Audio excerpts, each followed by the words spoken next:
ओम शांति। गहन तपस्या।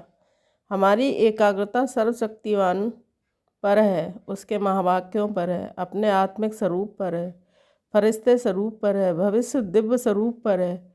एक संकल्प के साथ अपने लक्ष्य में मगन हो जाना, यह है एकाग्रचित स्थिति।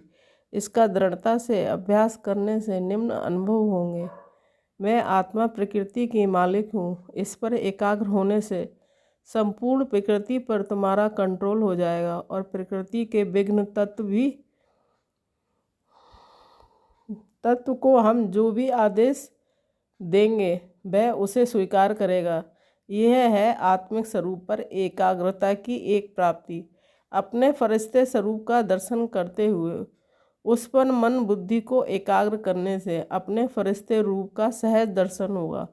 इस अभ्यास को बढ़ाने से फरिश्ते स्वरूप द्वारा सहज ही विश्व सेवा का कार्य कर सकेंगे। सूक्ष्म रूप धारण करके कहीं भी भ्रमण कर सकेंगे, अर्थात विश्व भ्रमण कर सकेंगे।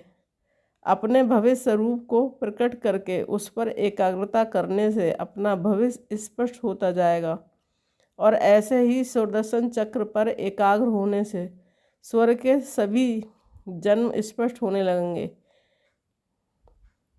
निराकार परम पिता पर एकाग्र होने से तो अनगणित अनुभव होंगे।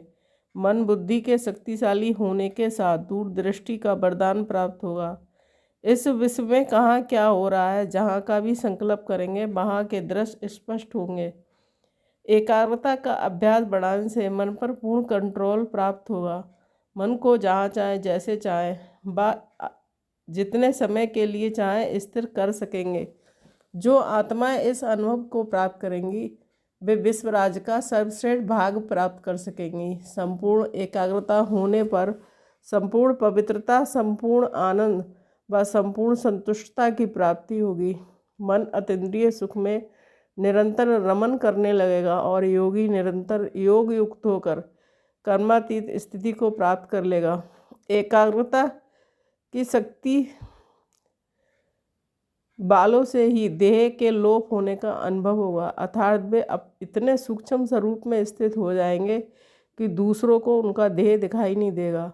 वे दूसरे के मनोभावों को सहज ही पकड़ लेंगे। दूसरों के भविष्य को जानना उनके लिए अति सरल होगा। उनके नैनों द्वारा अपने भाग का अवलोकन कर सकेंगे। एकाग्रचित योगी अपनी संकल्प शक्ति से जो चाहे कर सकेंगे। वे अपनी संकल्प शक्ति से अपने संपूर्ण कार्यों का संचालन कर सकेंगे। ओम शांति।